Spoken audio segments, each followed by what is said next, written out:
Hayırlı şembeler. Bütün dünyadaki barlık vatan söygen qarindoshlar. Bugün şembe 11 ayının 25 günü. Bugün yana köpçülükке bu bir ay jarayonida bo'lgan 3 haftadan aşkan vaqtning ichida bo'lgan ba'zi voqealiklarni jumladan o'zimga ta'sir qilgan şu 10 ayının 7 günü Gazada teröristler İsrail'e karşı başlatkan uğraştan keyin Uygurlar hem bütün dünya desek buldu sep ötüp bir-biriga qarshilashlar ayıplaşlar mayli diplomatiya jihatlardan bo'lsin dünya bir yangi bir bosqichga yangi bir jidal majra bosqichiga yani dünyada çoğun bir o'tirishlikda çoğun bir urush bo'lib ketmagan bo'lsa-mu dünyada insonlarningki ham shu G'azadagi urush tufaylidan musulmon davlatlarininki qaysi saplarni tutganligi, ularning maskasini qanday ochganligi to'g'riliq nurg'unlagan o'zgarishlar yuz berdi vatandoshlar. Jamiyatga, siyosatga qiziqayotgan dünyani siyosiy masalalarni qiziqib o'rganayotgan insonlarga sezishgan vaqtimizda bir tarafini o'ylasanglar shunday bir ta'sirlanadigan ish, yana bir tarafini o'ylasanglar shunday bir ko'ngli yerim bo'ladigan shu G'azadagi urushlardan keyin o'zimizning Uyg'urlarning siyosiy manfaatiga, siyosiy ahvoli bilan G'azada bo'layotgan urushlar selishtigan vaqtning o'zida masalan o'zimizning Uyg'urlarning ichidami medialarni ochib G'azza to'g'riliq o'zining problemlarini qattiq tashlab qo'yib mushada sionistdan miyonistga yahudlardan falan to'kin orqa taraflarni surishtirib ketishlari o'zini qo'llayotgan hatto yahudlarni tashlab qo'yib undan boshqa yozarman chizarmanlarningki zodi bu sionistlar yahudlar deb turib shunchalik maqollarni takror yezib ketishlari hatta ba'zi nodon galvan eshaklarniki G'azzada bo'layotgan urush bilan Uyg'urlarni selishtirib Uyg'urlarni yerning ostiga 1000 metr jiroq otadigan G'azzadagi terroristlarni bo'lsa beshiga ko'taradigan oshundoq maqtanishlarni yezib tashviq qilishib ketganlarga qarab shunchalik ko'nglim yerim bo'ldi desam bo'ladi vatandoshlar. O'zinglar bilasizlar, men millatchi, millatimni sevgichi. Ammo men millatimning ortiqchiligini deyishni xohlayman, kamchiligini deyishni xohlayman.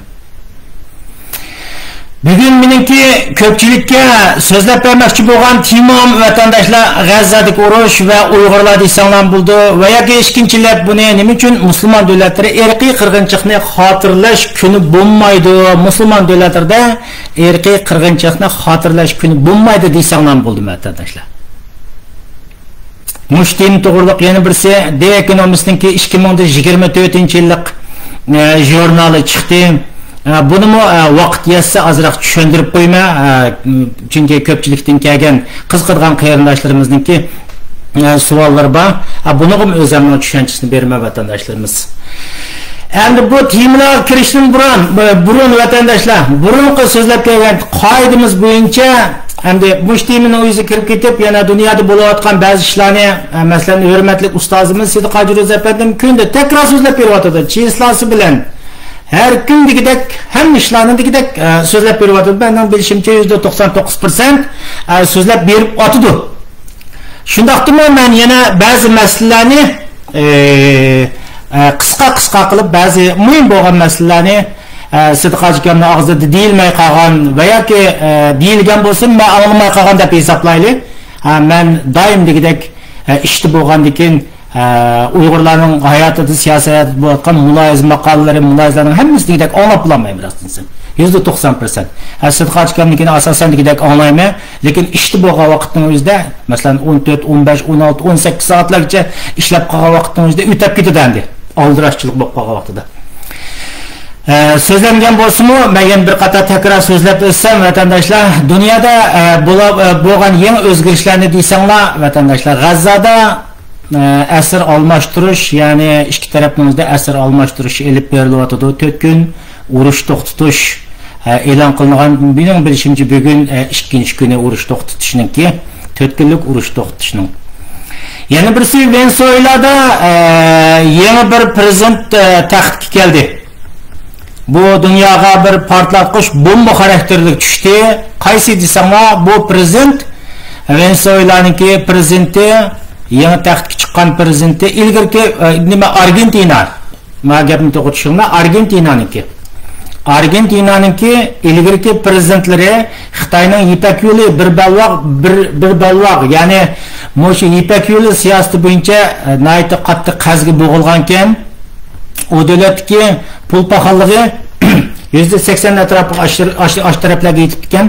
Bu qatam yangi chiqqan prezident hayron qoladiganlik yeri Amerikaningki dollarni ishlatadigan, o davlatningki markaziy banki hamma narsalarni yepib tashlab, taqab tashlab, Amerikaningki dollarni shu davlatning puli qiladiganligini jakaladi. Bu nimadan derak bo'ldi desanglar vatandoshlar. Bu yerda Amerikaning mening bu deb qo'shimsiz Amerikaning dollarga qarshi yana BRICS deydigan oltin kesak yoki kesak oltin davlatlar degan, masalan Rossiya, Xitoy, Braziliya, Hindiston, Janubiy Afrika qatorliq 5 davlat 5 davlat bu yerda BRICS davlatlarini qurib, Amerikaningki dollarga alternativ shaklda dunyoda yuanni xalqaro pul qilib ishiltish uchun shunday o'tirib qo'yayotgan, ochning ichida beydayotgan Janubiy Afrika, Braziliyaniki eng chong qo'shnisi bo'lgan Argentina hamma shu BRICS degan 5 a'zosi bo'lgan bo'lsa, bu 11ga yangilangan 11gacha a'zosi bo'lgan va boshqa a'zolar hatto Pokistonga qo'shilamiz deyotgan ahvolda bu to'xsiz bu kommunistik davlatlar buni ayblab chiqib bu Amerikaniki dollarni ishlatadiganini, hatto o'ziniki puli pesonimi o davlatdan taltiks amaldan qoldirdiganligini jakaladi. Bu nima desanglar, shu Amerikaniki dollarga qarshi parallel holda o'tirib qo'yilgan shu BRICSga qarshi, ya'ni dollar yuanga qarshi holatda Amerikaning dollarini qo'lida o'tirib qo'yishi bu BRICS uchun vaqtida cho'ng bir zarba. Ya'ni men pulimni dunyo puli qilaman deb tirishayotgan, BRICSni tashkillagan Xitoy uchun vaqtida eng cho'ng bir zarba bo'ladi vatandoshlar. Ham bu o'zining Ipak yo'li strategiyasidan chiqib ketadiganligini jakolayotdi. Bu butunlay qazga bo'g'adigan deb. Endi Ipak yo'li strategiyani desak vatandoshlar, Yevropada mening bilishimcha Yevropada Vengriyadan boshqa davlatlarning hammasi Xitoyniki Ipak yo'li strategiyasidan chiqib ketdi. Yodinglarda bo'lsin. Qolgan davlatlarning hammasi chiqib ketdi. Hozir masalan Janubiy Amerika davlatlaridan Venezuela bular chiqimiz deyotdi. Bu demak bu yerda shu BRICSni qurish qatnashgan Braziliya qatorliq bu davlatlarningki kelgusida ep bergan qadimiga nisbatan aytgan vaqtida cho'ng bir bomba xarakterli bir bombani tashladi desanglar bo'ldi vatandoshlarimiz. Dunyoda kutilmagan cho'ng o'zgarishlar bo'lib turibdi. 2 kun avval Gollandiyada abdi mushu xalqaroning tili bo'yicha atayotgan yoki mushu musulmon davlatlar uyabiyatni atayotgan bir masalan eriqchi deb qarg'an desak bo'ladi. Bir Gollandiyadagi bir partiya taxtga saylandi, eng chong natija qozondi desanglar bo'ldi. Endi bu o'z oldiga hukumat tashkillash iqtidori yo'q ekan, ammo o'zi bilan ko'z qarashdagi o'xshash ko'z qarashdagi partiyalar bilan birlashib hokimiyat beshiga chiqmoqchi. Uninki tubki strategiyasi shu ko'chmanlarga, bu musulmonlarga eng qarshi. Gollandiyada, Niderlandda shunday bir saylam bo'lib, mundaq chiqdi. Bunga mundaq qarasanglar, tabrik tillarimiz yo'llaganninki ko'pinchilari, masalan, Fransiyani Yevropa ittifoqidan chiqarib etamiz degan, masalan, Le Pen deydigan, masalan, Yevropa ittifoqininki birlikka tutun qarshi bo'lgan Vengriyaniki Orban deydigan, shundaq Yevropa ittifoqiga qarshi, birlikka qarshi, ko'chmanlarga qarshi bo'lgan, Ukraina urushiga qarshi bo'lgan, ham Rossiyaning ba'zi taraflardan Putinning ko'z qarashini yaqalaydigan davlat rahbarlari va partiya rahbarlarining bu Gollandiyadagi yangidan taxtga chiqmoqchi bo'lgan Wildersni tabriklab telefon qilganligi chiqadi. Demak, bu Yevropada kelgusida bir cho'ng bir o'zgarishlarning bo'ladiganligining alomatlaridan biri. Qachon ama bilmaymiz. Men bu to'g'riliq keyin fursat bo'lgan vaqtimizda Yevropada irqchilik bosh ko'taramdi. degan tiyim to'g'riliq so'zlayman. Bunaqa bek boldir. Ama keyin so'zlayman buni. Bunaqa tayyorlik qilyapman. Endi yana bir xabarimizni desak, vatandaşlar Xitoyning chegarasida bo'lgan Birmada ishga urush boshlandi. Ishga urush boshlanib, hozir nayt qattiq etishyapti. Bu Xitoyningki mening bilishimcha qaysi o'lkasi yodimda yo'q. Chiqib xarita qarsanglar Birma. Birminingki shu Xitoy bilan chegarasida bo'lgan yerning o'zida 3 oz sonliq millat, uning ichida Chinlar deydi, balkim Xitoylar bo'lishi mumkin, Karenlar qatorliqlar bu Birmadagi hokimiyatni egallab olgan junta harbiy hokimiyatiga qarshi qurolliq harakatni qilib, hozir Xitoy masalan yo'layotgan junta harbiy hokimiyatini nayt qaqshatqi zarb beryapti. Bu to'g'riliq jiq mulohazalar chiqyapti ham Xitoyning o'zining andisini bildiryapti. Endi biz Birminingki bu tutib turish uchun asli Xitoy hukumati junta hokimiyatini yo'lab chiqqan 2021-yili u yerda bir adil saylama orqali hozir hokimiyatga qarshi chiqayotgan kuchlar shu hokimiyatni olgan ahvolisida to'xsiz siyosiy o'zgarish qilish orqali shu Xitoy orqada bodaydi junta hokimiyati yani xuntani deb ataydi ekan, bular hokimiyatni egallab olgan. Bunga qarshi endi u yerdagi butun oz sonliq millatlar shu hokimiyatga qarshi bu urushlarni boshlanyapti. Bu urushni boshlashi Xitoyning eng qattiq endisi qaysi desanglar vatandaşlar, xarita shunda qarasanglar bo'ldi. Xitoyning Ipak yo'lining mushu ishkir o'lkadan boshqildigan Ipak yo'li ash Birmaga o'tib, Birmadan qarasanglar Hind okeaniga tutishadigan eng qisqa yo'l mushu Birmada, Myanmarda. Yadinglarda bo'lsin, bundan necha yil avval masalan Myanmardagi buddist millatchilarininki, ya'ni Aung San Suu Kyi Nobel mukofotiga erishgan Aung San Suu Kyining kontroli ostidagi hokimiyat beshidagi davrda masalan buddist irqchilarning chiqib shu yerda namozni ko'p musulmonlarni qirib etishini dunyodagi ko'plagan siyosiy analizchilar buning ostida Xitoy bor kaynida bor deb qaraydi. Chunki yana takror desak, Xitoyning ishkir o'lkadan boshlangan Ipak yo'li, ya'ni Hind okeaniga tushadigan Ipak yo'lining eng qisqa yo'li Birmadan o'tadi. Shuning uchun Xitoycha aytqanda Birmaning muqimligi, Birmaning tutib turish uning uchun intayin muhim. Ham Birmag'imi nihoyat ko'p mablag' sag'aligini odatda 32 milliard dollardan da atrofida shuncha ko'p mablag' sag'ankan bu Ipak yo'li uchun muhim bo'lgan. Bu urush yuz bergandan keyin bu urush besqilgan ahvol ostida dunyodagi ba'zi siyosiy mulohazalar deyapti. Bu Xitoyning ishki o'lkalariga qaynamdi, ishki o'lkalariga yetib boramdi degandek masalalar chiqib, mintaq so'zlar chiqyapti vatandaşlarimiz. Undan boshqa vatandaşlarimiz eng muhim bo'lgan yangi bir xabarimiz qaysi desak, masalan Xitoyningki bosh ministri Xi Jinping efendim Amerikaga kelmagili manch bo'lgan chaqda 5-6 yil atrofida bo'lib qoldi deb o'ylayman dedi. Shu Xitoy virusi taqalgandan birisi Amerikaga kelib baxmidi.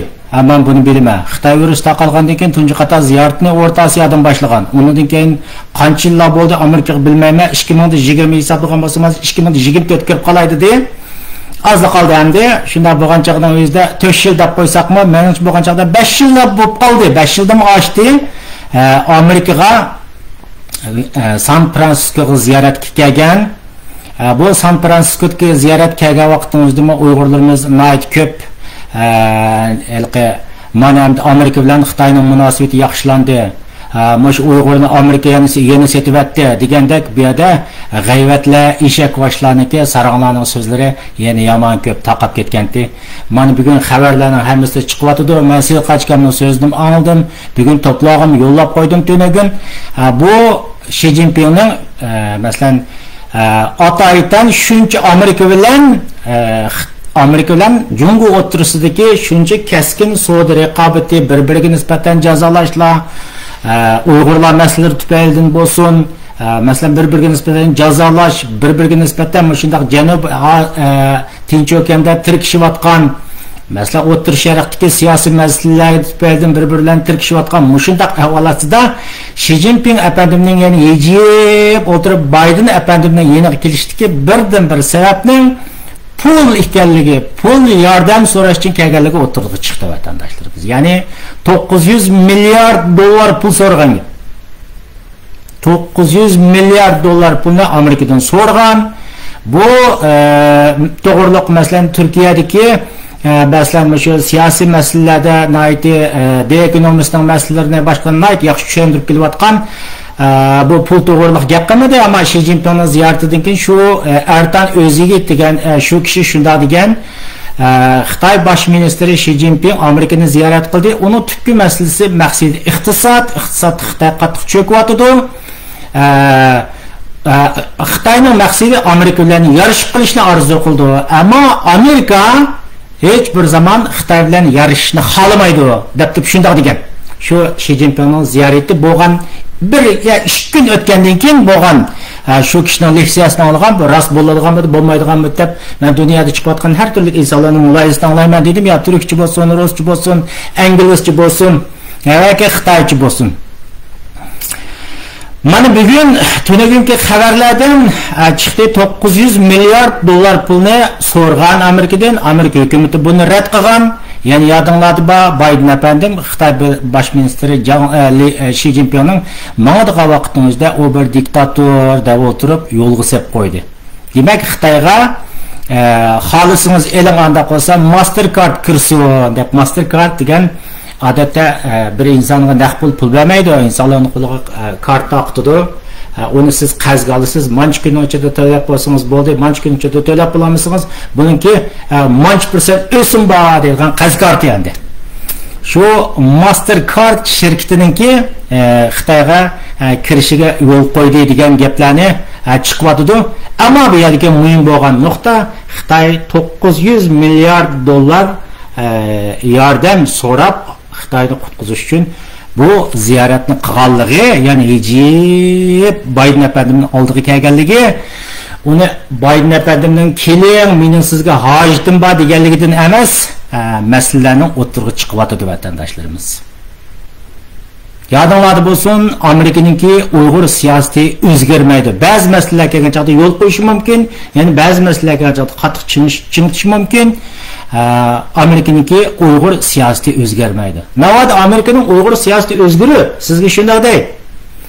Amerikaning Uyg'ur siyosati o'zgarib, mumkin emas-ku. Amerika bo'ptilar Xitoy Uyg'urni nima qilsa qilavergina desichi qarang. Maqarang, ay sizdek sallavaşlarning gipi bunchaday. Har bir Uyg'urni bir o'q bilan etishmi u yoqda tursin. Oshqu qiynashmi u yoqda tursin. Har biringizni beshingizga sallangizni yo'lga o'tib, ay sallangizni bo'g'ib turib o'tirdi Xitoylar. Faqat va faqat dunyoda birdan-bir Amerika, ma dunyoni men boshqaryapman, dunyoning tartib bo'yicha sen mangasa Uyg'urg'imi teganmaysan deb o'tirib qattiq tug'anligi uchun bugun mushunchilik nafas ko'rib atqan bo'lsangiz, birinchisi Xudodan, ikkinchisi Amerika va G'arb dunyosining soyasidan desangiz bo'ldi. Yodingizda bo'lsin. Ma mingisning ichiga bunday bir mikro lopi aynak bilan qarasa, ichidan teli chiqadigan saranglar yaxshiroq o'ynab yaqinlar, ammo qanchalik o'ynab nima tushunadiganga tayinliq. Shunday bo'lsa-mu, buni biz yana takrorlaymiz. Yana takrorlaymiz, shunda deb qo'yaylik. Endi yana birisi Xitoyda tunagungi xabarlar chiqqan vaqtida bolalar yuqumlanadigan yana bir qayta kasallik paydo bo'lgan endi. Kuniga har kundagidek ish ko'rilganda 7000 dan atrofida bolalarningki qizitmasini o'rlab ketib, maxsus bolalarning Xitoy o'lkalarida mana shu doktorxonalarga kirayotganligi bu yerda xabarlar chiqyapti. Bu biz uchun qachaqda yangilik emas hamda, chunki Jungo burundan tortib 60-yillardan 70-yillargacha har yildek bir qator yangi virus ishlab chiqaradigan davlat hamdi. Buni xotirlab qo'ydik vatandoshlarimiz. Undan boshqa yana bir xabarimizni desak, dunyoda musulmonlarga vakil qilgan davlat deb turib so'zlasak, ba'zilari qo'pib o'tirib, bu arab davlatlarining ba'zilarininki ishlarini ko'rgan chaqda bu qungu chiqib qolsa, ularni qo'ng'i chiqib qolsa, qo'ng'ini yapidi, qo'ng'i chiqsa, bu Uyg'urlarimiz qo'ng'ini yap baqidi, ularni qo'ng'ini yapsa puti chiqadi, putini yapsa ularninki dimbisi chiqadi. Shu bizning shu Uyg'urlarning bir turkum kalvalar shu o'zini atalmış musulmon degan eshakboshlar davlatlarniki rahbarlarini hozir mushkamcha oqlash bilan ularning kötü eçilip qolganini yepish bilan batchiq chapatatib ketyapti. Biz yillardan beri istadik. 5 yil bo'ldi deyapmiz. Sizning bu eshakboshlar davlatlaringiz oxirgi Xitoy tarafi turdi deb turib shunday degan. Mana bu qatim ilgari o'limi degan eshakbosh, salvoshlar Xitoydan yordam so'ragandan boshqa mana G'azza urushi boshlangandan keyin Indoneziya, Malayziyani o'z ichiga olgan, Arablarni o'z ichiga olgan shu eshakboshlar davlatlari, men shuni eshakboshlar davlatlari deb olay, chunki buni musulmonlar davlatlari deb atsak, ba'zilar qo'pib musulmonga vakillik qilmaydi ekan. Ba'zilar islom davlatlari, dunyoda islom davlatlari degan davlatda o'tirib buni oqlashga boshlaydi ekan. Shundan o'g'ashqa men buni yangi bir o'talg'i ijod qildim. Eshakboshlar davlatlarining rahbarlari Mushu G'azza urushi portlagandan keyin Xitoyga berib, Xitoy Shi Jinpingdan yordam so'ragan bo'ldi. İlgari qandaq degan bo'lsanglar, Xitoy hukumati bu eshakboshlar davlatlariga ehtiyoji tushgan bo'lsa, G'azza urushi boshlagandan keyin bu eshakboshlarningki Xitoyga bakchiq ehtiyoji tushib ketadiganday ko'rindi vatandoshlarimiz.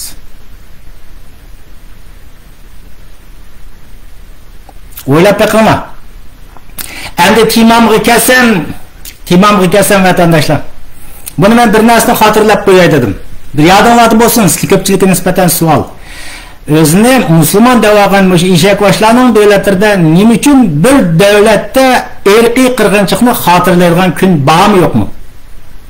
Bir eshakboshlarning davlatlaridan birsi bir irqiy qirg'inchilik kunini xotirlaydigan eshakboshlar davlatlari bormi? Masalan, bunga degan vaqtimizda Algeriya ne deydi? Algeriya bundan 2. Dünya urushi mezgilida bo'lsin, masalan Fransiyliklar 1 milyon 200 mingdan ortiq insonni 1 milyon 200 ming hatta 2 millionga yaqin musulmonni qirvatga deb turib shunday deydi. Ammo ularning irqiy qirg'inchilikni xotirlab boqqanini ko'rdinglarmi? Yo'q. Masalan Qozog'iston hozir qadar mening eng yaqin qozoq qarindoshlarimiz, biz qozoqlar bilan biz qarindosh. Qozoq qarindoshlarimiz hozir qadar shikoyat qildi. 2. Dünya urushi mezgilida bugun qozoq nüfusining shunchaki oz bo'lishi. Yani bütün dünya Kazaklarning 10 milyon yig'ib kelsa, aran o'tib 18 milyon to'shidi deydi. Chunki yo'g'on zaminning o'zida, hatto Qozog'istonning o'zida vaqt kelib qolsa bir 12-13 milyon qozoqlar bor endi. Hozir dunyoga yig'ilib qanday bo'ldi uqmaymiz, qancha bo'ldi bilmaymiz. Mushlarning 2. Dünya urushi mezgilining o'zida Ruslar kendiganchada 3 milyondan 6 milyon qadar qozoqlarni qirib o'tganligini, oshqo'yib o'tirib qirib o'tganligini har bir qozoqdan so'rasangiz buni hammasi shunday deydi. Yani Sovet Bankı'dan tartib Qozog'istonda ot etib o'tirib, ashulani kesal qilish usullari bilan o'ltirishga tegishli barliq usullar bilan o'ltirganligini har bir qozoq qarindoshlarimiz, azariylik aqli va qarindoshlarimizni hammasi tegak so'zlaydi. Buning uchun bugun Qozog'istonning o'zida bo'lsin, andaq bo'lsa bir irqiy qirg'inchilik deb o'tirib, tunib o'tirib buni xotirlagan bir ahvollar bormi yo'qmi? Yo'q. Undan boshqa deb kelsak gapchiq. Endi mushni bizni o'zimizdan formulasi bizdan millatimizga salsak 2021-yili 1-oyning 19-kuni Mayk Pompeo apandim Xitoy hukumati Uyg'urlarga irqiy qirg'inchilik qilyapti deb turib shunday jakalagan. 2021-yili meningcha bilishimcha 2022-yili va 2021-yili meningcha Ukraina urushi boshlashdan burun butun dunyoda Uyg'ur yili, Uyg'ur deb bo'ldi desak bo'ladi. Uyg'urlarimiz irqiy qirg'inchilikni xotirladi, har yerda resim, tashviqotlar bilan shug'ullandi. Ammo bir yil o'tgandan keyin Uyg'urlarning kayfiyatiga qarab beqinglar. Uyg'urlarning kayfiyatiga qarasanglar, irqiy qirg'inchilikni xotirligidek bir cho'ng-cho'ng bir ishlar, irqiy qirg'inchilik qilyotadigan bir cho'ng-cho'ng bir ishlarni bayqadinglarmi? Ko'p azayganligini ko'rsizlar. Ko'p azaygan, hatto yo'qlish qarab turib ketayotganini ko'rsizlar. Buning tipik bir misoli qaysi desanglar, Xitoy bosh ministri Shi Jinping San Fransisko Amerikani ziyorat qilgan vaqtimizda 6 Uyg'urdan chiqishi. Bunda desam Amerikadagilar o'tirib buni tilsanglar ishi. Men tilmaga odamlar qamida men o'tgan so'zim dedim, men tilga insonlar mening dushmanim emas dedim. Lekin men Amerikadagi Uyg'urlar tilsa, men o'tirib yana mening dushmanim emas deb turib javob berman. Muş erki kırgınçılık uçurgan bir milletinin avlatlarının Amerika'da Xitay baş ministri Xi Jinping aşan ziyaretçisi aran 6 Uygur'un namayışga çıkıp çıkışı sizlerge nemeden direk verdi vatandaşlar. Biz Uygurlarmı aş işek başlarının işçide, menmi işçide. Demek biz aş işek başlarının bir septe, bir dinda, bir sistemde boğanlığımız için Uygurlarmı başka işek başlar özünün devletinde milleti halkı kırılsa bunu taşrif etip oturup hatırlamagendek bizning Uygurlarımız mı şu işek başlar sınıfı, işek başlar cemiyetlerden, işek başlarının dininin içinde boğanlıktan bu mu en usul bu hatırlamaydı ki? Özünün milleteki bugünden tatıp kırgınçılık kılıvatkan Xi Jinping'de bir rehberi San Francisco'nun ziyaretçisi aran 6 çıkıdı ki. Hayran kalmadım. Aşı 6 Uygur çıkıp namayış kılan 6 Uygur'un çıkkan vaktimizde benim şu suallar benim beşim geldi. Tekrar ben işim kelgendim birisi kendigen çıkta 7-8 gün atardı okudum hem okulumudum da oturup oylandım. Ne için bu iş andağımız Uygur mu? Hatta vakit yapmaz çökülüp gidip de oylagan. Arın 6 Uygur çıkkan diken ben çocuğum oturup muşu sualını oturup koyup zaten muşunda erkek kırgınçılık meseleleri kelgende pasıp qaraydigan bizning Uygurlarmı veya ki başka işek başlarını devletlerimi benim muşundaq moda oturup bunu beşim yerilip ketdek oyunu oturup en ahire ben tapamadım. Eğer muşu işek başlar devletlerinin içinde birileri erkek kırgınçılık günde hatırlaydı deb hatırlaydiganlar bolsa men hatırlap qo'ysanglar ben oturup kechirim so'rayman. Ama menimcha yok. Ermeniler özünün erkek kırgınçılık gününü hatırlavatqılı 100 yılını aştı. Yahudiler özünün erkek kırgınçılık uçurğını ta hazır kadar 70 yılını aştı. Ama işek başlar sınıfıga Uygurlarımız tava boğan işek başlar sınıfıdaki bu milletlerge qarsanlar bundaq günlerine tapamayızlar. Mening endiş qilib, mening qo'qib, milletimge deb qo'yib, ham ochiqim azroq ba'zi yerga chiqdi. Shu namoyish chiqmaganlarga chiqirib olish uchunmi deydigan so'zim shuki, mening milletim shu ishak boshlar sinfida, ishak boshlar jamiyatida, ishak boshlarning dinida bo'lganligi uchun shularga qarab o'tirib kunda qopsim shularni o'ylaydigan bo'lganligi uchun bularni asta-asta erkiy qirg'inchilik deganni unutdi ekan. Mike Pompeo efendim erkek kırgınçılık kıldı deb Amerika Garip dünyası kendigen çağda Avrupa'nın 9 devlet benim bilişimçe 12 devlet yakın köpüncü devletinin Avrupa devletinin parlamenterinin hemsinin bunu erkek kırgınçılık deb oturup tuğungan evvel astıdı mı? Mana özümüzün işçideki dünyadaki işek başlar sınıfı tavallık boğa insanların Xi Jinping kelgen çağda 6 Uygur'dan çıkıp şu anda bir namayışlarını kılışı demek ki mening milletimning kelgisida erkiy qirg'inchilikni xotirlamaydi ekan. O'zining qirilayotgan xalqini ta bugun qadar qirilayotgan xalqlarni yod etmaydi ekan. Dushmaniga dushman sifatida nafratlan qaramaydi ekan degan nuqtaga keldi. Har qanday bir siz Armandan so'ran turkni o'sh ko'rdi. Sen mening milletimga qirg'inchilik qilding deb o'tirib 100 yil o'tib ketgan bo'lsa-mu, hatto vaqt kelib qolsa 100 yil turib deydi, urmismasamsiz deydi. Bizdeki erkek kırgınçılık 70 yıldan bir davamlaşıvadı ama en keski bulup halkara sahneye çıkan vasıta 7-8 Uygur'dan çıkışı nemeden direkt vardı vatandaşlar? Özümüzün operasyon kılaylı. Ben bu şu işek başlarının işçiler dedim. Ben bunu sırtada koymadım.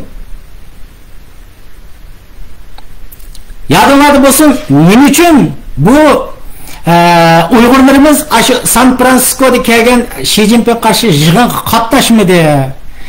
Şu namayışga çıkmadı deysenler bu işek başlarının bütün derdi işek bilen buludu vatandaşlar.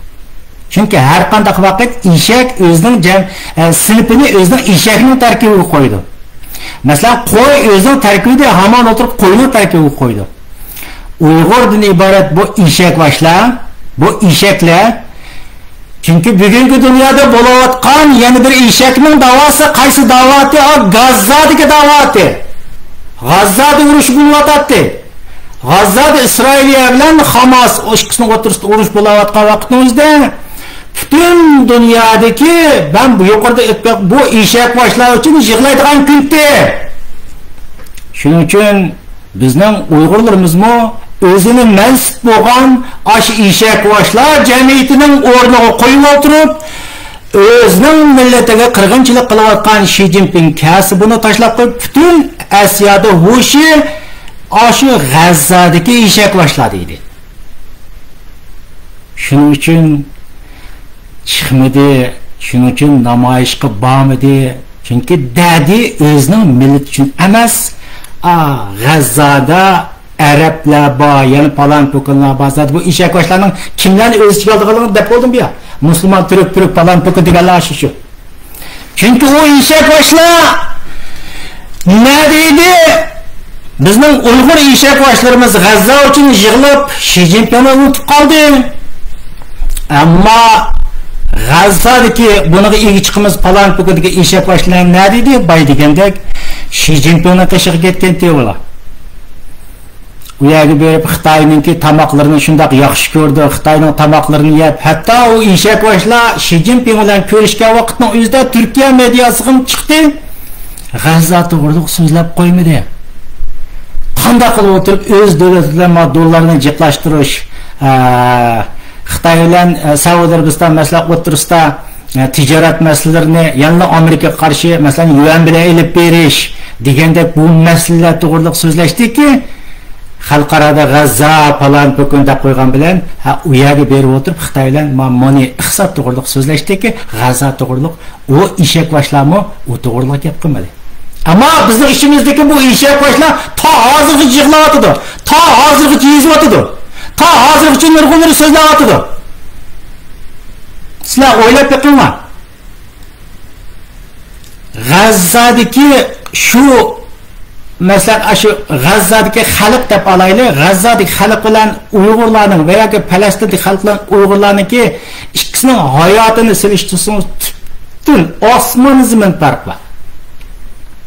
Bizning Uyg'urlarning ichidagi ishak boshlarning o'zida ishak boshlar sinib qo'yib o'tirib ishaklar uchun yig'lashning hojati yo'q edi. Agar o'zida zarrachilik bir inson deganlar bo'lgan bo'lsa, o'zining millat uchun, mazlum millat uchun yig'lagan bo'ladi. Dunyodagi bu ishak boshlar G'azzaga kelgan vaqtida butun ishak boshlarini yig'iltib, bizning Uyg'urlarga kelgan vaqtida ishaklarni qo'tanning ichiga tiqib qo'yib, bu yerda qo'sh o'lcham qo'llanayotgan bir bosqichning o'zida millatimizning ichidagi ishak boshlar bo'lgan bo'lsa-mu, hech bo'lmagan chaqda mening oyada bir ozroq taxaychaqlarim bordi, balayvoqlarim bordi. U qirilyotdi. Butun 360 kun zihnimni men o'zimning vataniga, Uyg'ur davlatiga, Uyg'urlarning ahvoliga qaratay degan bo'lsa, bu adolat, bu to'g'ri bo'lgan bo'ldi. Uyg'urlarni bu maslikka chaqda qo'sh o'lcham qo'llandi. Ya'ni qaysi qo'sh o'lcham? Arab davlatlar bu ishak boshlarga setyapti. Bu normal. Satadi degan o satadi. Hozirmi satdi? Buni kimi satadi? Hatta sizga bir narsa deb qo'yay, mush ishak boshlar, masalan, Saudiya Arabiston, Misrlar bo'lsin, G'azzadagi ashu Hamaschilarning u davlatida davlat bo'lishni xohlamaydi. Isroilning qo'li bilan butun Hamaschilarning hammasini qirilib tugishni orzu qildi. Bu gap yodingizda bo'lsin. Shuning uchun biz oldin qatimliq suhbatimizdami buni eskartmadik, cho'ng urush bo'lmaydi deydigan yerim shu. Ular hatta G'azzaga xiyonat qilyapti bu ishak boshlar. Nima ish qilsangiz, chunki G'azzadagi bu Hamaschilar bilan Misrdagi iqvoli muslimchilarning ideologiyasi bir. Ular u yerda Isroilni g'alaba qilib bir davlat qurgan ahvolida Misr hokimiyati taxt qolmaydi. Saudiya Arabiston hokimiyati taxt qolmaydi. Bu yerda rayonimizda Iran ideologiyasi kuchaydi.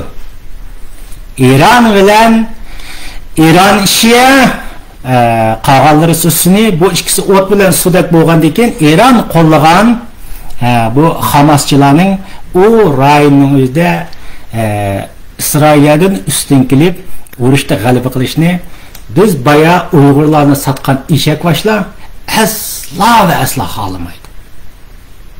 Shuning uchun masalan Misr Rifaq chegarasini oshmadi. Yodingizda bor.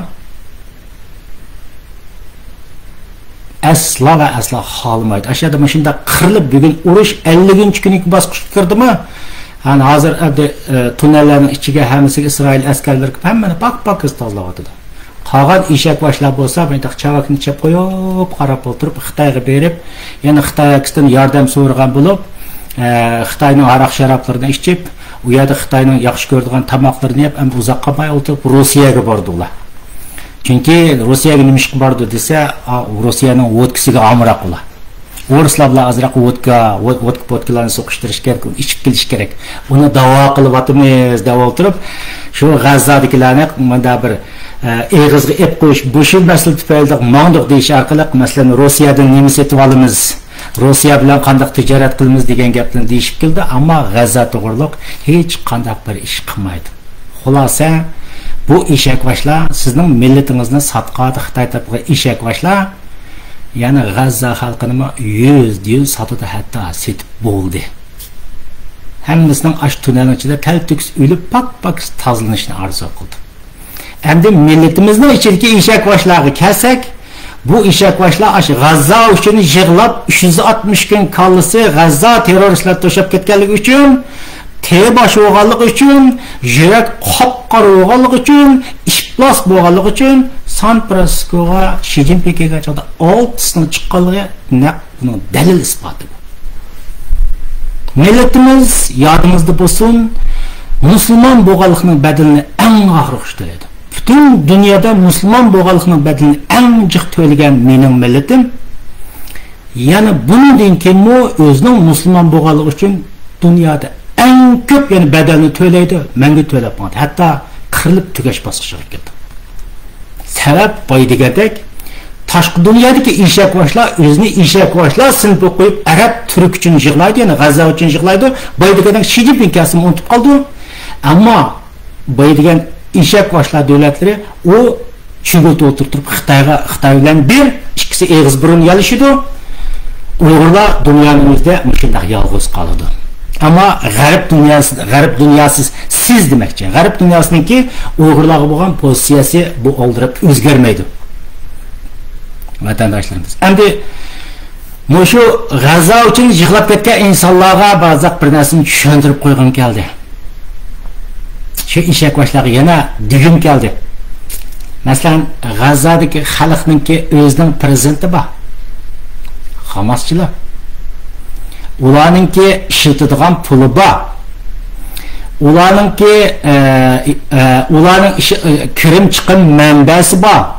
Bütün dünyadaki 58 yaqin o'zining musulmon deb olgan eshakvashlar ularga yordam bergilik. U Isroiliya hukumati ularning tilini chekilmaglik, ya ularning dinini chekilmaglik, ya michitini chekilmaglik, ya yig'ilg'ini chekilmaglik, ya uni Isroiliya bilan majbur to'y qilishga zo'rlamaglik. Ularning zaten hech bir narsani chekilmaglik. Hatta vaqt kelib qolsa ular dunyoda ishlamayla, ashundaqni yetayotgan insonlar. Er bilan ayolning vazifasini ma'naviyatisi faqatli bola tepish. Ular ishlamayla asosan degidek yotadi deysanlar bo'ldi. Vaqt kelib qolsa ularning vazifasi Isroiliyaga tosh etib qo'yish. Bizni o'tirib dunyo musulmonlari qutqizish kerak. Dunyodagi eshakvashlar davlatlar bizni qutqizish kerak deb yig'lab qo'yish. Bütün dünyadan eshakvashlar uni o'tirib mablag'ini tashlash, hatto Yevropadan tortib ularga mablag' berish, pul berish ularning birdan-bir qildigan ishi Isroiliyaning ularga yapig'ini hech qanday chekimiz yo'q. Ularning qildigan ishi faqatla bol tepish. Shu. Hamda Uyg'urlarning motor pekasa Uyg'urlar nima bo'layotdi? Uyg'urlarning chekilmagan nimiz qoldiki? Buni men so'zlab kelsam, bu cheklanmagan dini qolmadi, tili qolmadi. O lager echilmagan lager bo'lmadi, irqiy qirg'inchilik hamma narsani zaten deb bo'ldik. Ikkisini seyishtirgancha osmon zamin farq. Ular kam degan chaqda G'azzadagilarga 60-70 milliard yilga ular o'tib pul kirdi. Butun xalqaro jamiyatdan yordam keladi. Uyg'urlar kelgan chaqda nima keladi? Uyg'urlar kelgan chaqda nol. Çünkü bay degandek Uyg'urlarimiz mushu Arab va Turk va boshqa falan po'kullar bu eshakvashlarning sinfida bo'lganligi uchun, eshakvashlarga tava bo'lganligi uchun tashqi dunyodagi eshak boshlarni bu millatga millatchilik ro'yida bu yerdan Xitoy tatib olgan bo'lsa, tashqi dunyoda bu eshak boshlar turk bo'lsa, arab bo'lsa deb o'tirib, bu Uyg'urdagi o'zining millatini suyadigan ruhni tatib olgan uchun bugun shuning uchun naq G'azzo urushi portlagan vaqtning o'zida butun eshak boshlarning ashoshi G'azzoda bo'layotgan vaqtda Xi Jinpingga qilib kelib kelgan vaqtda aram 6 Uyg'urning namoyish qilishi buning dalil isboti.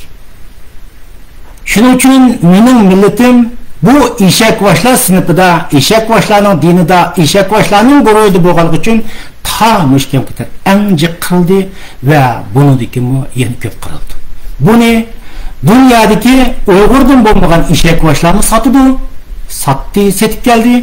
Hem tashqi dunyodagi man qo'shilib butun jonivorlar o'zining millat uchun emas, arab va turk falan po'kin degan eshak boshlar uchun xizmat qiladigan bu jonivorlar ideya hamma jihatda kontrol qilib olganligi uchun ularni Uyg'ur millatini tashqi dunyoda aşı arab, turk falan po'kin eshak boshlar uchun xizmat qildirdiki, hech bir zaman men bugünkidek real bosqich kelgan vaqtning o'zida ma vataniga qayt, diqqatingni vataniga bura.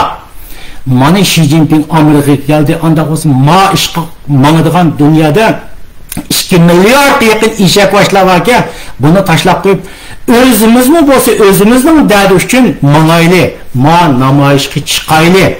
Vatanda millatni qirvatida hech bo'lmagan chog'da erkiy qirg'inchilikni qilma deb bo'lsa o'tirib chiqadi degan gapni dinni tashviq qildimi? Tashviq qilganini ko'rdinglarmi? Anladinglarmi? Hurmatli ustozimiz Sidiq Ajruzi bir dedi buni takror leksiyasida Xi Jinping kelmoqchi. Xi Jinping zodi nima uchun keladi? Xi Jinping falan bugunda o'tirib buni leksiyasida tilga oldi. Ammo qolgan eshak boshlar bo'lgan vaqtida o'zining dardini bayatan hech qanday bir Uyg'urga selishtirgan vaqtida hech narsa tutun o'xshamaydigan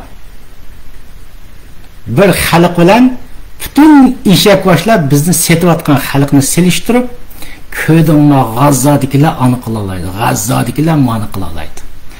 Uyg'ur degan bo'lsa hech nimani qilolmaydi. Voy ani qilolmaydi, mani qilolmaydi. G'azzochilikda qiladigan bir Uyg'ur yo'q. Hatto onalari G'azzodikilar qahramonni tug'maydi-ki, bizning Uyg'urlar G'azzodagidek qahramonni tug'olmaydi deb o'tirib chiqqan eshak boshlar chiqdi. Shu eshak boshlar taroziga sep baqsa G'azzodik Uyg'urlar qanday ahvoldaki, Uyg'urlar qanday ahvoldaki. Shu G'azzoni maqtayotgan shu eshak boshmi butun Uyg'urlarni G'azzodik eshaklar uchun hangara degan bo'lsa, Uyg'urlar uchun dunyoda bir hangirab qo'ydigan bir eshak chiqqandiki, chiqmadi o, satdi o. Dunyo mushinchilik vatandoshlarimiz. Real ahvol mushu. Mening millatim, mening xalqim bu eshak boshlar davlati, eshak boshlarniki guruhi, eshak boshlarning tarkibida bo'lganligi uchun ular tarafidan yana takror setiladi. Amerika xristian dunyosida tabiiy qo'llaydi. Ammo bu eshak boshlar ang'ag'ir qisatidi. Uyg'urlarning eshak boshlar doim degidek bizni shu arab turk uchun, G'azzo uchun, Mazza uchun o'tirib yig'lashqa o'zining diqqatini, o'zining vatani, millati, xalq uchun elib boradigan yerdan %99% yiroq tutadi. Agar undoq emas desangiz, men isbotingizni qo'ying. Navoda shu G'azzodik ish chiqmagan bo'lsa, eshak boshlarning problemi chiqmagan vaqtning o'zida Xi Jinping kelgan bo'lsa, diqqatini biroz bo'yoq buraydi. Chiqib qo'ysa bo'lamiya, desak bo'lamiya, mansaq bo'lamiya deydi. Buni oltindek bir fursat keldi-ku, kelgandan butun xalqning diqqatini G'azzoga burdi. Xi Jinping keldi. Namoyish 6 odamning namoyishlarni aytib xotirjam dunyoga. Men dedim-ku, erkiy qirg'inchilik yo'q dedim. Yo'q. Ani erkiy qirg'inchilik bo'lgan bo'lsa, vaqtga pas deganda Amerikadagi Uyg'urlar to'kilib ketgan bo'ladi. Degandi. Demagan taqdirimizmi Amerikadagi siyosiylar Uyg'urning naslini ko'zlayotganlar qarg'andi, savolni qo'ygandi. Yana takrorday, xulosa, mening xalqim, mening millatim bugun mushu eshak boshlarning sinfida bo'lganligi uchun, dinida bo'lganligi uchun men bu dindan hech bir zaman shikoyatchi emasman. U mening millatim so'ydi, uni bo'ladi. Yani oxirgacha bo'ladi mening millatim. Mening davatqanim. Ama mening millatim mush eshak boshlarning dinida, sinfida, tarkibida, tilida bo'lganligi uchun xalqarodagi eshak boshlarni Xitoy bilan birlashtirib sotadi. Tashqi dunyodagi eshak boshlarni Uyg'urning ideologiyasini kontrol qilib olgan mush eshak boshlar bilan, yana shu eshak boshlar davlat bilan birlashib o'tirib Uyg'urni sotadi. Mening millatim yana qanday vatandoshlarimiz. Mening deydigan gapim shu. Endi yana birisi oxirda men ko'pchilikka deb qo'yay, The Economist deydi. Men The Economistniki azroqlar bu yerda 44 minut ya 10 minut ketib tushuntirib qo'yapti. Buni ayrim bir tema qilmayli degan qarindoshlarga.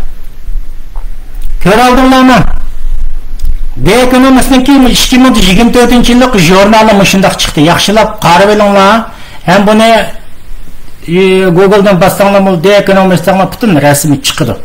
2024 deb turib chiqadi. Shundan qarab turib qolganini deysanglar bo'ldi. Men bu to'g'riliq jiq bir narsalarni men yeyib bermayman vatandoshlar. Nimishqa degan vaqtimizda bu The Economist'ga dunyodagi eng bilimli, eng ilg'or odamlar bu yerga yig'ilgan. O'zining plan, ko'z qarashlarining hammasini o'sha rasm orqali tushuntirdiga qo'yib qo'ydi. Men bu 2024lik The Economist'ningki jurnalida men bu a'zo bo'lgandan keyin o'qidim. Lekin buni resimdekidek ma'buncha tushuntirib bermaydi ular. Buni faqat 10 bo'lakka bo'libdi. Xulosini desak 10 bo'lakka bo'liblar. Mundaq ahvolda o'tirib azroqdan yeyishiblar, endi shuna qolganiga mush The Economist'ning biz chiqargan jurnali, mush rasm sizlarga eng chong bir yo'l ko'rsatuvchi bo'lishi mumkin deb qo'yib qo'ydi. Ularni bu rasmdekini o'tirib hamma narsalarni yashmaydi The Economist'nikida. Buni nayt yaxshi yeyishadigan odam bor deb beray. Ruslarnikidan ba uni Uyg'urlarimiz jiqonmaydi, ammo shu Uyg'urlar biroz yaxshi tushunadigan turklarnichida Ertan o'ziga degan bu kishi bu yetib oldimdi. Buni 2 yil o'tib qoldi. Bu The Economist'ningki bu jurnalni u yashmaydigan bo'lib oldi. Shu Turkiyada boshqa Ertan o'zigitdan boshqa The Economistlar barcha chiqib ketdi. Tamamen qolayimqon yolg'on so'zlaydiganlar. Shuning bilan u endi haqiqiy ishonchli yaxshi so'zlaydigan u kishi yo'q. Shuning uchun men bu to'g'riliq bir narsa demayman. Navado Ertan o'zigit The Economist'ni yeshib qilgan narsa chiqib qolsa, chiqsa, men buni ko'pchilikka yo'llab beraman. Mening vazifam shundan tugaydi. Ham bunaqa The Economist'nikida 10 bo'lak bo'lgan dedik bu yerda. Eng muhim bo'lgan mana o'qig'anchida eng muhim bo'lgan narsa qaysi desanglar 2024-yili dunyoning 70% rayonida saylam bo'lganligini o'tirib qo'ydi. Mana ichiga kelsanglar The Economist'ning bu qapoqning ichidami bu yerda saylamni ko'rsatdi. Da qarsanglar biletning tushayotganligi, saylamning 70% rayonida dunyoda saylam bo'lganligini. Mush 70% kelajakda o'tadigan saylovlar ichida diktator prezidentlar chiqqanda, demokratik prezidentlar chiqqanda bu mening tushuncham. Mushna qilsa kelgusida 2024 kun urush bo'ldigan, urushning kuchaydigan, ojizligan ba'zi masalalar mush saylovga asosan o'tirg'i chiqadi deb o'ylayman. Masalan, tuyuqsiz Venesuelada ana aslidagi Xitoyni yaqlaydigan prezident taxt turgan bo'lsa, bugun o'tirib tuyuqsiz endi bu Amerikani yaqlaydigan va Amerikaning dollarini ishlatadigan Argentinada. To'limi dedim Venesuelada. O taxtga chiqqan bo'ldi. Men Yevropada kutilmagan vaqtimizda Gollandiyada Wilders deydigan bu yerda irqchilar, chataliklar qarshi bo'lgan bir kishilar o'tirib chiqqan bo'ldi. Shu endi mushundaq masala 2024-yil dunyoning 70%da saylovning bo'ladiganligini. Ya'ni qarasanglar 2024-yil bu yerda mana o'zidan bor bu yerda rasm qarasanglar Amerika prezidenti masalan Trump efendimniki bunday savol qo'yib qo'yganligi, sol tarafga qarasanglar bir ayolning turayotganligi bu yerda chiqdi. Ya Trump efendimning bu yerda kelgusida saylovga chiqdi, chiqmi degan gaplarni demaydi. Jurnalni o'qisanglar bunday gaplarni demaydi. Buni o'zingiz qanday tushunishingizga bog'liq qanday. Ammo ichida jiq mazmunlar bor. 2024 dunyoning 70%da saylov bo'lganligi, 4.2 milliard insonning saylov qatnashadiganligi, dunyoning taqdiriniki mushu 2024-yildagi saylov orqali ko'plagan masalalarning dunyoning taqdiriniki qaysi qutub qilmoqdiganligi, qanday ishlarning bo'lganligini ham shu saylov ahvoli belgilaydi deb turib shunday deydi. Asta qarsanglar bu yerda Xi Jinping bilan ustiga qarsanglar Putin bilan Zelenskiyning bir-biriga qarab turgan yeri chiqdi, ammo asta qarsanglar Xi Jinping bilan Joe Biden bizning ikki taraf qarab mangalayrini tushuntirdi. Bu yerda rasmning o'zida turdi. Ham jurnalda tushun degan chaqdimi deydi. Masalan, Amerika'nın tüpkü maksidi Janubiy Tinch okeanga o'tish deydi. Ama bu yerda kutilmagan vaqtida bu yerda G'azzoda urush chiqdi, Ukrainada kishilar ketib qoldi. G'azzoda urushlar bo'layotdi. Amerikaningki o'sha Tinch okeanga harakat qilishiga, Tinch okeanda o'zining butun zehni Tinch okeanga beradigan ishlar kelgan chaqda, mana kutilmagan ishlar bu takror chiqib turibdi. Hatto bundan shunday chiqishi mumkin deb qarab, bu yerda The Economist'ning bu jurnalini o'zidimi Xi Jinping bilan Biden efendimizning ikkisining ikki yo'l qarab ketayotganligini tushuntirdi. Shuning uchun bu yerda Amerika bilan Xitoylar Jungo birozli yarışib oldi, ammo deydigan tashviqotni qildigan odamlar biroz yurgunlarni besib olinglar. Yolg'on tashviqotlarga oldirib yuguriblar, xalqni qo'ymoqtirmanglar vatandoshlar. Yana birisi bu yerda mana ta'sir qilgan o'zimiz ichida so'zlab qo'ygan nuqta qaysanglar, ostiga qarsanglar, bu yerda eng ostiga qarsanglar, nozik metallarningki rasmini chiqib qo'ygan. Nozik metallar. Biz ilgari men degan Uyg'urlarning dunyodagi o'rni qanday degan temada men litiumni misol qilib o'tirib, bir litiumni misol qilib o'tirib, Uyg'urlarning dunyodagi o'rniga mana shu litium, bizning Uyg'uristondan chiqadigan litiumning g'oyat cho'ng ta'sir ko'rsatganligini men deb o'tgan. Bu The Economist'mi shu nuqtadan to'xtaldi. 2024-da o'qisanglar, ashnodan chiqdi bu yerda. Hamda shu neft, gaz qatorliq nurg'un narsalarniki şu energiya jihat qo'lga kelayotgan narsalardan endi shu litium, shu kalsiyum qatorliq 3 elementni deydi bu yerda. Men faqat bu yerda esimda qolgan shu litium deb qo'ygan. Litium misolga litium qatorliq nodir metallar. Ya'ni seriq to'pininki kelgusdagi energiya, kuch talashish, davlat o'rtasidagi kuch talish masalasida g'oyat cho'ng rol o'ynaydiganligini deydi vatandoshlarimiz. Biz dunyodagi Uyg'urlarning dunyodagi o'rni qanday, ya'ni Uyg'uristonning dunyodagi o'rni qanday degan temada bizning litiumdan qanday ekanligini biz to'g'riliq so'zlab qo'ygan. Ham bu ish The Economist'ga chiqdi. Fakt o'tirg'i chiqdi ham bu yerda. Demakki bu yerda demoqchi Uyg'urlarning dunyodagi o'rni o'sidi, oshidi. Chunki bugungi dunyoning o'zida neft, gaz, falan po'kadigan energiya bo'lgan ehtiyojning kelgusida bu asosanligida qoladi. Dünyadaki yeni enerji, yeni texnikaga mos keladigan bu metallar dunyoda o'zining kuchini ko'rsatishga boshlaydi dedi. Masalan, biz hozir tok mashinalarining dunyoda moda bo'lishi. Xitoydan birozlar o'tirib dunyoda tok mashinalarini dunyoga to'kma qilib turib setishlarining o'zi bizning Uyg'ur davlatining litium deya yasalgan batareyalar hammasi. Dunyoda shunday litiumning o'rnining nima izlash, shunday ishlar jiq boshlandi deb shunday deydi vatandoshlar. Bu to'g'riliqni nurg'un yolg'on, soxta ma'lumotlar chiqishga boshlaydi. Dunyo bunchalik sarang bo'lib qolmadi. Litium masalan bizning Uyg'uristondan eng jiq chiqadi ekan. Dunyoda 94% dan litiumni Uyg'uristonda. Hozir ba'zi yolg'on tashviqotlarda chiqaryapti. Voy Janubiy Amerikadan Pistoniyadan mandaq jiq chiqdi, Erondan Pistoniyadan mandaq yerdan jiq chiqdi, Amerikadan Pistoniyadan mandaq. Voy u chiqqan bilan uning sifati bog'liq. Onun yana qanchalik ta'minlash zanjirini ta'minlaydiganligi bog'liq bu yerda. Bu yerda bizning Uyg'uristonniki ta'minlash zanjiri jihatdan cho'ng Xitoy qo'rqmay o'tirib, men bir telefon bilan har 10 kishiniki uyga kiraman, mashina bilan butun ko'chalarimizning hammasini to'ldiraman deganning o'zi Uyg'uristondagi bu litium zapasining naqadar mo'l, naqadar ko'p, naqadar jiqligini tushuntirdi. Navada boshqa davlatlarmi litium haqiqatda sifatli litiumlar boshqa davlatdan chiqsa nimishqa, masalan Amerikada, Yaponiya, boshqa falan davlatlar Xitoyga o'qishda o'tirib shunday tok mashinalarini ularga o'tirib shu hamon darrov dunyoga o'tirib sotmaydi, dunyoga to'kma qilmaydi. Xitoyga nimacha o'tirib o'tib shakllarining o'zida litium masalan tok mashinalari bu narsalarni o'tirib dunyoga to'kma qila olmaydi. Sabab bu yerda Xitoy dunyoning bir ojizligi litiumdan iborat. The Economist degan dunyodagi kelgusi dunyoning hal qilg'ich rolini bu narsalarni boylikni Xitoy o'zining kontroliga tutayotganligi. Shu sababdimi bu yerda Uyg'uristondagi Uyg'urlarni taltikiz qirib yo'qotishdan beri bu siyosatda bo'layotganligi dal buning isbotidir. Chunki bu litium bu energiyani talish uchun dunyo baribir buniga bu kurashga kirdi. Shuning uchun yanada dunyoda Uyg'urlarning o'rni o'zgarmaydi. Bu Amerika g'arb dunyosi Uyg'urlarning dunyodagi qiymatini tushiradigan, uni ko'zdan saqit qiladigan bu ishlarga kirmaydi. Hem axloqiy ko'z qarashi, hem demokratik ko'z qarashi. Ama Uyg'urni erkiy qirg'inchilikni xotirlamaydigan, mazlum tarafida turdiq deb o'tirib, har doim zolim tarafida turadigan, ya'ni kimlar desanglar, tashqi dunyodagi men qo'shilib o'tirib, butun eshakvoshlar, jonivorlar ham Uyg'urni setib kelayotgan boy degan eshakvoshlar davlatlar. Bular Xitoy tarafida turdi, Uyg'urlarni dunyodan mangu yo'qoldi. Xuddi bugun G'azzodagi g'azzaliklarni dunyodan taltikus yo'qolib ketsa deb o'tirib, chegirani mahkam taqib olganga o'xshash. Siz Uyg'urlarni mush eshakvoshlar Xitoyga berib hammasi setib bo'lgan.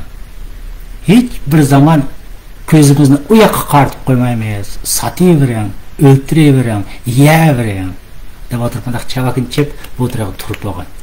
Ama bizning tashqi dunyodagi bu eshakvoshlar yana bizni 360 kun mushu eshak o'zida mustaqil davlat va eshakvoshlar uchun yig'itish uchun manga ekan Xi Jinping kelgan vaqtimizda buni o'tirib namoyish qilaylik deb o'tirib, buni deydigan ideyani deydigan insonlar naytim az chiqar ekan deb o'yladim vatandoshlarimiz. Xulasa savol qo'yib qo'ydim vatandoshlar, javobingizni bersangiz bo'ldi. Eshakvoshlar davlatlari nima uchun birisi o'tirib shunchalik xalqi qirilib ketsin, erkiy qirg'inchilik kuni yo'q? Nima uchun xotirlamaydi? Nima uchun armanlar erkiy qirg'inchilikni xotirlaydi? Nima uchun yahudlar erkiy qirg'inchilikni xotirlaydi? Nima uchun Janubiy Afrikadagi ba'zi davlatlar bugun Fransiyadan bizga erkiy qirg'inchilik qildigan deb o'tirib, bunga norozilik bildirdi. Ammo bu yuqori misolda o'tgan Qozog'istondan tortib Algeriya, nurg'un davlatlarni misol keltirsakchi, bular nima uchun shunchalik xalq o'lib ketsa-mu, ma erkiy qirg'inchilik qildim degan gaplarni deb xotirlab qildigan uchun bo'lmaydi. Uyg'urlarga Mike Pompeo apandim va dunyo g'arb dunyosi Uyg'urlar erkiy qirg'inchilik qilyotdi deb o'tirgan vaqtimizda, yana bu Uyg'urdan iborat bu ichimizdagi bu eshakvoshlarning, yana bu erkiy qirg'inchilik masalalariga kelgan vaqtimizda nima uchun sus qaraydi? Yaxshiroq o'ylanib beqing. O'zi tamoman mustaqilligidek hech qanday bir erkiy qirg'inchilikning alomatlari, shakllari bo'lmagan, hech bir narsa cheklanmagan bir xalq qurol bilan chiqib Isroiliyaga terrorlik hujum elib qolsa, yana shuning uchun butun bizga o'xshash mazlum xalqni 1,5 milliard inson ostida qirilayotgan, o'zininki eshakvoshlar davlatlari butun setayotgan mush xalqni yana to'ldirish uchun nima uchun bizni G'azza uchun yig'lashib turishidi? Nima uchun 360 kun yozdigan ishlarning hammalari shu G'azza uchun bo'lib ketadi? O'ylab beqing. Vatandoshlarimiz, takror shunday ochig'ingiz kelsinday, mening millatim mushu dinda qoladi, islom dinida qoladi, uni o'zi tanladi, bunda hech qanday o'tirib bunga nisbatan noroziligim yo'q, o'zi tanladi. Ammo satqınlardan satqınlığı tüpeyden, haylılığı tüpeyden, eshakvoshlarning mushundaq bir-birini setishlar tüpeyden milletim bu dindi bo'lganlikning bedelini to'ladi, qirildi, o'ldi, yani eng oxirgacha to'laydi. Taki Amerika, Yevropa davlatlari to'xtatmani, ma masalani hal qilamiz biz. Ma eshakvoshlarga qarsak bu G'azza uchun, Iroq uchun falon bukun yig'laydigan eshakvoshlar ekan bular. Biz masalani o'zimiz hal qilamiz deb o'rnidan turmoq uchun bu tashqi dunyodagi eshakvoshlar yana eshakvoshlar uchun yig'laydi. Mening millatim uchun yig'lamaydi vatandoshlar. Ko'rdik. 7-6 odamning namoyish chiqqan. Bu orqali men dunyoda mening leksiyarimni anglaydi, men bilaman, Amerikadan bo'lsin, Yevropadan, har yerdan tarjima qilib anglaydigan men bilaman. Ben real bir facialik ahvolni o'zimning millatim bilan G'azzodagi ahvolni selishtirib dedim. Mening so'zimni anglayotgan, mening millatimning taqdiriga ko'ngil bergan Amerikadagi, Yevropadagi barliq insonlikni sevgan, demokratiyani sevgan, adolatni sevgan qarindoshlarimizning Uyg'urlar musulmon ekan, musulmonning masalasini musulmon hal qilsin deb o'tirib, mening millatimning taqdirini Uyg'urdan iborat tashkilotga setilma, arab uchun, turk uchun, eshakvoshlar uchun yig'laydigan eshakvoshlarga tashlab qo'ymasligini umid qilaman. Mening millatimni musulmon ekan deb o'tirib, turk uchun arablar hal qilsin, tashlab qo'ymaydi. Davlat ularga tashlab qo'ymasligini men umid qilaman. Millatimizning zaten ulardan umidi yo'q. Bu eshakvoshlardan hech bir zaman umid kutolmadi. Ham yo'q, setib keldi. Amerika g'arb dunyosining oxirigacha aziz millatim qirilayotgan Uyg'urimning yanada bulut deb o'ylayman, ham yanada bo'lishni oxirigacha davomlashtirishni umid qilaman. Qarindoshlar, xo'sh.